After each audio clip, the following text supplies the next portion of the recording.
Duyog sa hugot nga tinguha ubos sa administrasyon ni Governor Bambi Imano nga padayong mahingusgan ang matang sa edukasyon sa lalawigan sa Misamis Oriental, ang Provincial Library walay puas sa implementasyon sa nagkalain-laing mga aktibidades.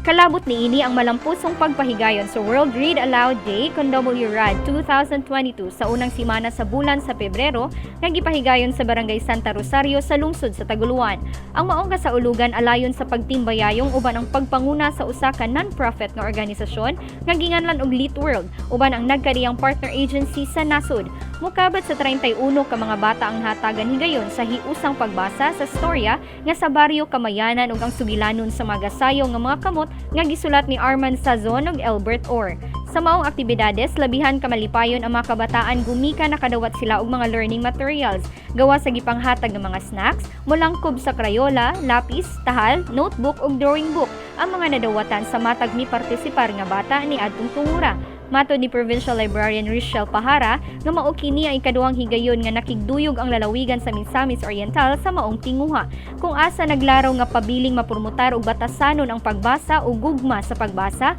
ngadto sa mga kabataan. Giklaro sab niini nga kining inisyatiba sa World Read Aloud Day nagpokus sa paghatag gibug-aton sa proseso sa pagbasa ug kusog uban ang giya sa matag pamilya sa bata, labi na mga ginikanan, mga caregivers, lakip na ang educators ug tibuok komunidad kung asa nahisakop ang mga kabataan.